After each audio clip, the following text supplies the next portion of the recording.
Hi friends, ఇప్పుడు తిరుమలకు సంబంధించి మరిన్ని వివరాలైతే తెలుసుకుందాము. ఎవరైతే తిరుమల వెళ్తున్నారో మనము రైల్వే స్టేషన్ దిగిన తర్వాత మనం కొండపైకి అంటే తిరుమలకు వెళ్ళాలి కాబట్టి మనకు బస్సు సౌకర్యాలు చాలా ఉంటాయన్నమాట.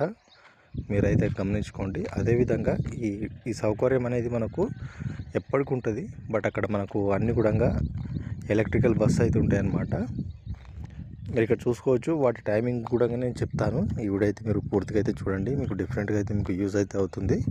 ఫస్ట్ ఆఫ్ ఆల్ మనము ఎప్పుడైనా సరే మీరు దర్శనంకు చేసుకోవాలనుకుంటే ఖచ్చితంగా మీరు ఒక గంట ముందో లేదా ఒక అర్ధ గంట ముందో అంటే 30 నిమిషాల ముందో మీరు ఖచ్చితంగా చేరుకోవాలన్నమాట.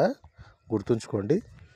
అదేవిధంగా మనము ఖచ్చితంగా మీరు గంట ముందో లేదా అర్ధ గంట ముందో వెళ్ళి అక్కడ మీరు రిపోర్టింగ్ అయితే ఇవ్వాలన్నమాట. దాన్నే రిపోర్టింగ్ టైం అని కూడా అంటారనమాట. ఎందుకంటే ఖచ్చితంగా మీరు రిపోర్టింగ్ అయితే ఇవ్వాలన్నమాట. గుర్తుంచుకోండి. అదేవిధంగా మీరు ఏ టైంకి రిపోర్టింగ్ ఇవ్వాలన్నది కూడా మనం ఎప్పుడైతే టికెట్ మనం ఆన్లైన్లో బుక్ చేసినా లేకుంటే అక్కడ మనం ఎస్ఎస్డి టోకెన్స్ తీసుకున్నా మనకు దానిపైన టైమింగ్ అయితే ఉంటుందన్నమాట. ఖచ్చితంగా గుర్తుంచుకోండి. మీరు గంట ముందు లేదా అర్ధ గంట ముందు పోయి మీరు అక్కడ రిపోర్టింగ్ అయితే ఇవ్వాల్సి ఉంటుంది. అయితే మనము ఇక్కడ మనం తెలుసుకోవచ్చు. మనకు కొండపైకి వెళ్ళడానికి బస్సులు అయితే పొద్దున 3:30 నుంచి రాత్రి 11 గంటల వరకు అయితే చాలా బస్సులు అయితే ఉంటాయి. అదేవిధంగా మీరు పాప వినాశనంకు బస్సులు అయితే వెళ్ళాలనుకుంటే 6 గంటల నుంచి 6 గంటల వరకు అంటే పొద్దున 6 గంటల నుంచి రాత్రి 6 గంటల వరకు అయితే ఉంటాయి. అదేవిధంగా శ్రీవారి పాదాలకు వెళ్ళాలనుకున్నా కానీ సేమ్ టు సేమ్ ఇదే టైం అనమాట. 6 గంటల నుంచి పొద్దున 6 గంటల నుంచి సాయంత్రం 6 గంటల వరకు. అలిపిరి మెట్ల చేరుకోవాలన్నా కానీ 4 గంటల నుంచి అంటే ఉదయం 4 గంటల నుంచి రాత్రి 10 గంటల వరకు నడుస్తూనే ఉంటాయి బస్సులు. ఈ విధంగా అయితే ఉంటాయన్నమాట. ఇప్పుడు ఒకవేళ మీరు కొంతమంది ట్రైన్స్ దొరకక కొంతమంది సికింద్రాబాద్ నుంచి రేణిగుంట లేకుంటే ఇతర ప్రాంతాల నుంచి కొంతమంది రేణిగుంటకు అయితే వస్తుంటారనమాట. అక్కడ నుంచి కూడా మనకు బస్సెస్ ఉంటాయి.